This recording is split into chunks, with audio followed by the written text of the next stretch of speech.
What is shadow work?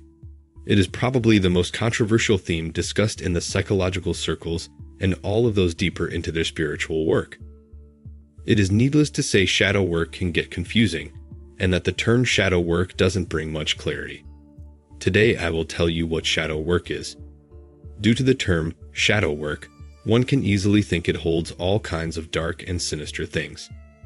Many of us think it involves dark spiritual practices or maybe a process that involves negative and malevolent aspects of the personality. But this isn't the case. So what exactly is shadow work? We are born whole, but our wholeness is short-lived because we are also relationally dependent as children. It is natural as babies to need others for support. We are born with this dependency into a family that will socialize us into a society that is too young to understand we are at the early stages of development and haven't reached much past the ego.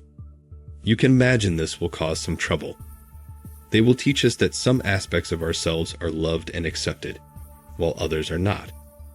What is acceptable or not acceptable about us really depends on the perspective and mindset of the family we are born into.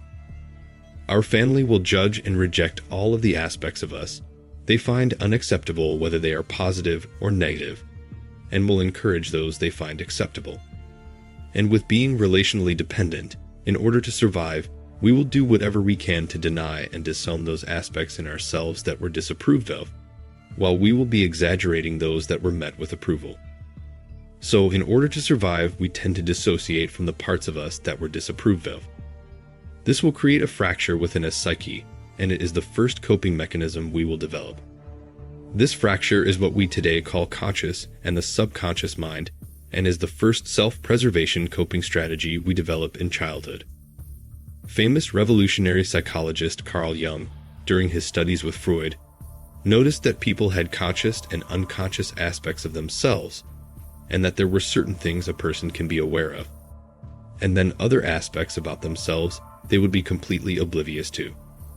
Being aware or being conscious of something really means to shed light on that aspect. Consciousness historically has been referred to as the light. So to be able to see something means that this something was illuminated in the light of consciousness. If something is unconscious, we cannot see it, therefore we are unaware of it. If something is left in a dark room, we cannot see it due to darkness surrounding it. This is where Carl Jung gave birth to the idea of the term shadow to name all of those aspects of a person they themselves are unaware of. So human shadow is any aspect of the self that we are unaware of. The reason why human shadow mostly contains the negative things is due to our tendency to deny and suppress aspects of ourselves we or others found negative. But this doesn't at all mean that shadow consists of negative aspects entirely. This is one of the biggest misconceptions about the human shadow.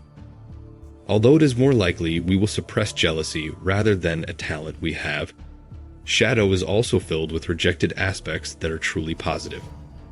This is actually mostly true for those who carry shame and struggle with low self-esteem.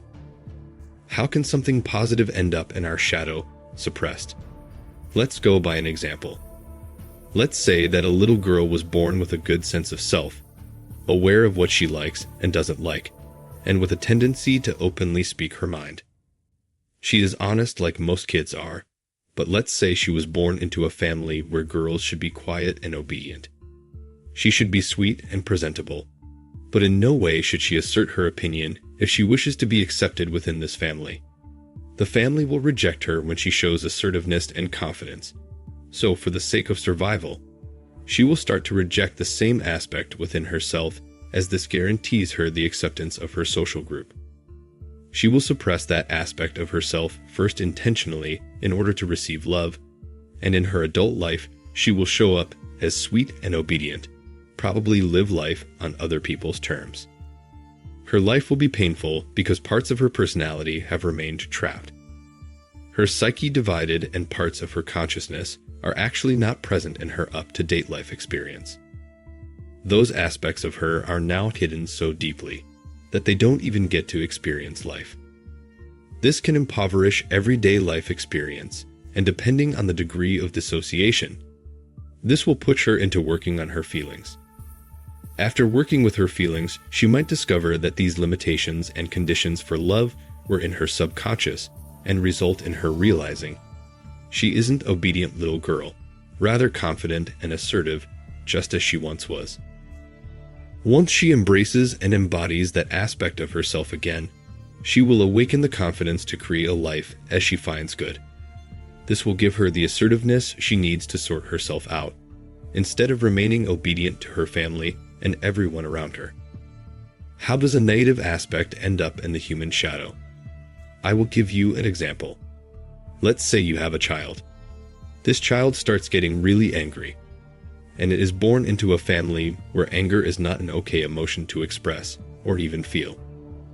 This child gets shamed and punished for the anger, and will then make effort to not show this emotion again. At first, it will be a conscious effort until it becomes so habitual it goes into the subconscious mind.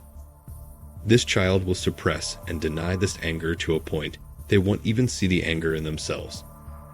As an adult, they most likely won't even be aware of their anger and will have trouble saying no. Since he has denied that aspect of himself to show up, he will not be able to look at himself clearly. Might even relate to himself as a completely easygoing person. If others point out his passive aggressiveness or pathological niceness, he might want to work with someone to discover and release any suppressed feelings. As a result, he might become aware of his anger and the way it damaged his relationships. By then facing his anger directly, all of his other coping behavior will stop running his life, and his relationships will now become more meaningful and fun. The important thing to have in mind is that when we suppress a certain aspect of ourselves, it does not disappear, it does not go away with time, it only fades from our awareness. This is why we do so many rash things in life where we don't even understand why we do what we do. This fragmentation is the reason we have no control of ourselves. As adults, we are expected to do better, have a better grip on reality, but instead, we fall into sane behaving patterns, self-destructive behaviors, and all because of our shadow. Now, many resist to do shadow work.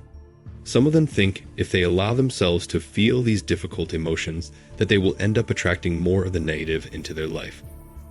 And some are just afraid, because it takes a lot of courage to come to face the pain of having to split yourself into pieces and lose a piece of yourself for the sake of being loved and accepted.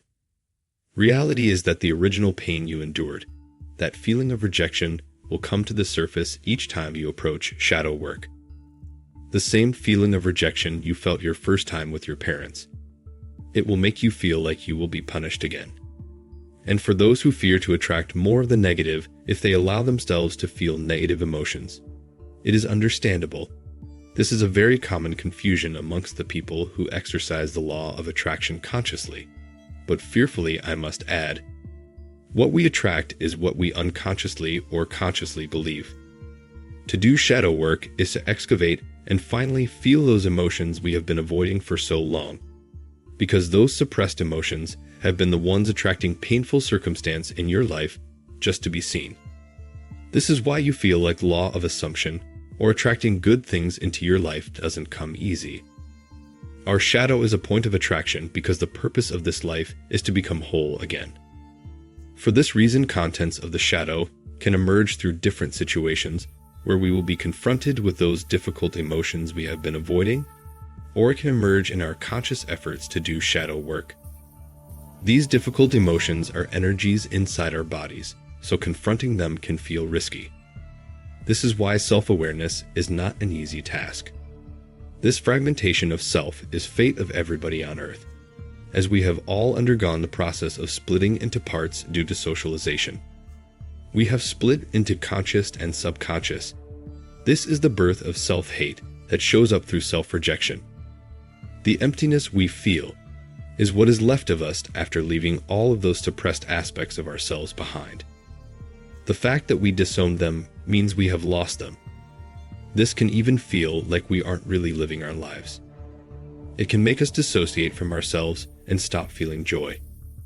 But the entire universe is on our side and wants us to become whole again. Everything in the world is headed in the direction of expansion and growth, and the split self is seeking to be unified again. During our life, we will be presented with every single opportunity to see and feel into those aspects of ourselves we have suppressed, denied, and disowned. Just like the shadows in our physical life, our shadow self is always chasing us, hungry for us to see it. It doesn't matter how fast or far we can run. Our shadows will chase us until we are willing to do the work that must be done. This is what shadow work really is. It is the process of becoming aware of what you can no longer see. This work has become quite controversial, especially with those in think positive communities. This is why I would like you to watch my video called False versus True Positivity and How to Integrate Your Shadow. We as human beings naturally have a tendency to avoid pain, so doing shadow work might seem counterintuitive. But avoiding pain is not a long-term strategy, and we must be brave to become aware of those aspects of ourselves if we are ever to integrate the pain and the emptiness within. The only way out of the pain is into the pain. So shadow work is the only way to a free life. Shadow work is a popular term in psychology circles to describe a process of integration of the unconscious. The more you become aware, more it will feel like life is a brand new experience, because those suppressed portions of your consciousness now return to you and join you in your present life experience. A lot of illness is healed through the integration of suppressed emotions, and we can even prove that most of the illness today resides in the unconscious mind, because the unconscious mind is equal to our body. And ultimately, this work is about bringing awareness and love to those parts of yourself that have been rejected and denied for so long. So, if you asked me, there is no greater form of light work than diving deep into shadow work. If you would like me to do a video on strategies and ways to put shadow work to practice, let me know in the comments below. Thank you for watching.